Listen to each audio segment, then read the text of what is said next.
مرکز اہل سنت جامعہ رضویہ منظر اسلام کی یوٹیوب چینل ہم سبق درس نظامی میں آپ کا خیر مقدم ہے۔ جنہوں نے ہمارے چینل کو اب تک سبسکرائب نہیں کیا ہے وہ ضرور سبسکرائب کر لیں اور بیل آئیکن بھی دبا دیں تاکہ جو بھی ویڈیو اپلوڈ ہو اس کی نوٹیفیکیشن آپ تک فوراً پہنچ سکے، اور اپنے ساتھیوں سے بھی شیئر کریں اور بات پسند آئے تو لائک بھی کریں۔ جامعہ رضویہ منظر اسلام کے ایک اہم اور ماہر استاذ مفتی محمد ابراہیم صاحب آپ کو ہدایہ کا درس دیں گے۔ ہدایہ باب النکاح سے آپ ان کی بات کو دھیان سے سنیں اور اس کو یاد کریں۔ بسم اللہ الرحمن الرحیم۔ ومن زنا بامرأة حرمت علیہ امها وبنتها۔ اس عبارت میں مصنف ایک مسئلہ یہ ذکر فرماتے ہیں کہ زنا سے حرمت مصاہرت ثابت ہوتی ہے یا نہیں، تو اس کے بارے میں اختلاف ہے احناف اور شوافع کا۔ ہمارے علماء احناف کا مذہب یہ ہے کہ زنا سے حرمت مصاہرت ثابت ہو جاتی ہے، لہذا زانی پر مزنیہ کے اصول و فروع حرام ہوں گے اور مزنیہ پر زانی کے اصول و فروع حرام ہوں گے۔ اصول سے مراد ماں، دادی، نانی وغیرہ، اور فروع سے مراد پوتی، نواسی وغیرہ، یہ سب۔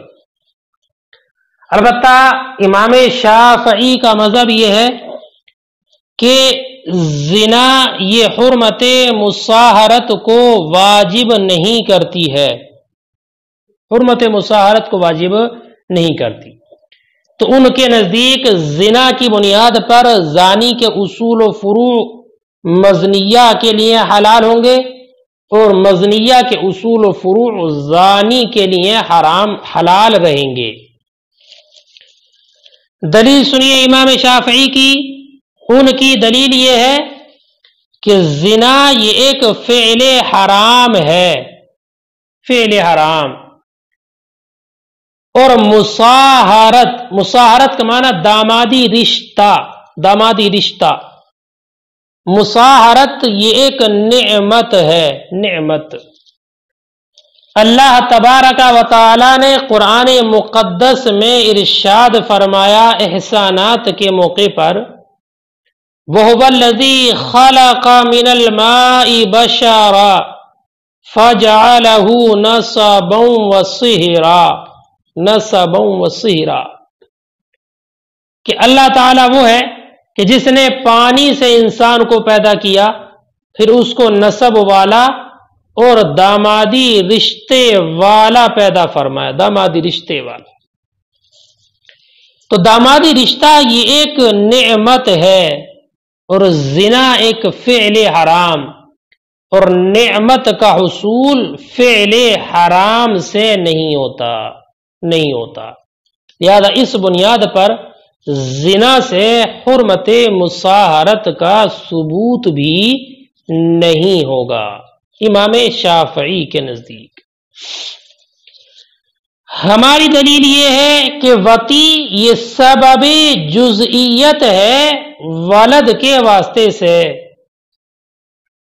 وطی سبب جزئیت ولد کے واسطے سے، یہاں تک کہ ولد کو ان دونوں میں سے ہر ایک کی طرف مکمل طور پر منسوب کیا جاتا ہے۔ مثلا باپ کی طرف نسبت کرتے ہوئے کہا جائے کہ یہ فلاں کا بیٹا ہے، فلاں کی لڑکی ہے، یا عورت کی طرف نسبت کرتے ہوئے کہا جاتا ہے کہ یہ بچہ فلاں عورت کا ہے، یہ لڑکا فلاں عورت کا ہے۔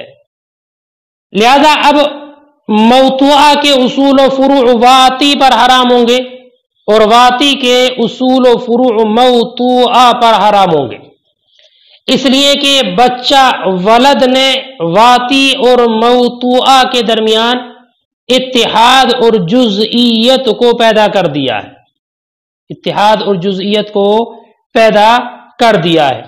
تو اس بچے کے واسطے سے واتی جز بن گیا موتوعہ کا، واتی جز بن گیا موتوعہ کا، اور موتوعہ واتی کا جز بن گئی. تو اب واتی کے اصول و فروع موتوعہ کے اصول و فروع ہو جائیں گے، اور موتوعہ کے اصول و فروع واتی کے اصول و فروع ہو جائیں گے. اور شریعت اسلامیہ میں استمتاع بالجز یہ حرام ہے، استمتاع بالجز یہ حرام ہے. لہذا ولد کے واسطے سے واتی کا اب ولد کے واسطے سے ایک دوسرے کا وہ جز بن گئے، اور استمتاع بالجز حرام، اس لیے ایک دوسرے کے اصول و فروع ان دونوں پر حرام ہو جائیں گے. یہاں پر ایک اعتراض ہو سکتا ہے، اور وہ یہ کہ جب یہ بات ثابت ہو گئی کہ بچے کے واسطے سے موتوعہ واتی کا جز اور واتی موتوعہ کا جز، تو اب ایک مرتبہ جب بچہ پیدا ہو گیا تو دوبارہ موتوعہ اس کے لیے حلال نہیں رہنا چاہیے، حالانکہ حکم اس کے برخلاف ہے کہ اس کے بعد بھی وہ حلال رہتی ہے. اس کا جواب یہ ہے کہ استمتاع بالجز حرام ہے، لیکن یہاں پر بیوی اور شوہر کے درمیان اس کو ضرورتاً حرام نہیں کیا گیا، اور اس کی اجازت دی گئی ہے ضرورتاً، اس لیے کہ تاکہ نکاح کے جو مقاصد ہیں وہ فوت نہ ہو جائیں، توالد و تناسل.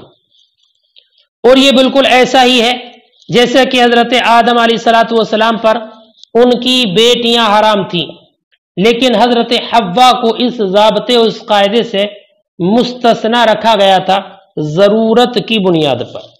ایسی ضرورتاً واتی اور موتوعہ کے درمیان حرمت کا ثبوت نہیں ہوگا، لیکن ان کے علاوہ میں حرمت کا ثبوت ہو جائے گا.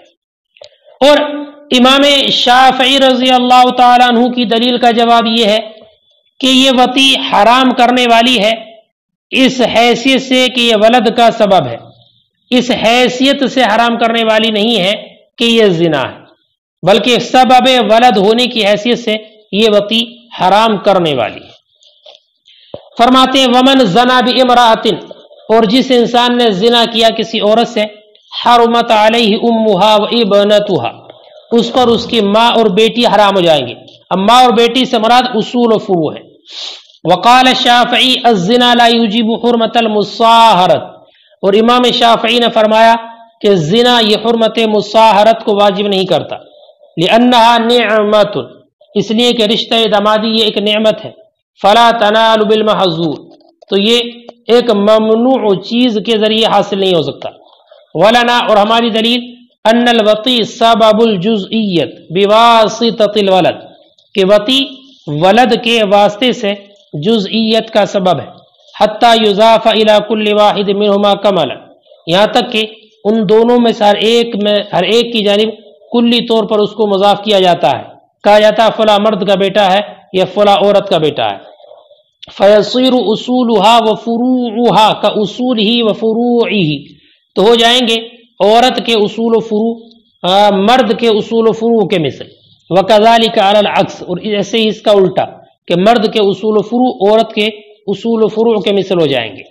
والاستمتاع بالجز حرام، اور استمتاع بالجز حرام ہے، الا فی موضع الضرورت، مگر موضع ضرورت میں، وہی الموتوعہ، اور وہ عورت موتوعہ ہے. والوطی محرم، اور وطی حرام کرنے والی ہے اس حیثیت سے انہ سبب الولد، کہ یہ ولد کا سبب ہے. لا من حیث انہ زنا، اس حیثیت سے نہیں کہ یہ زنا ہے.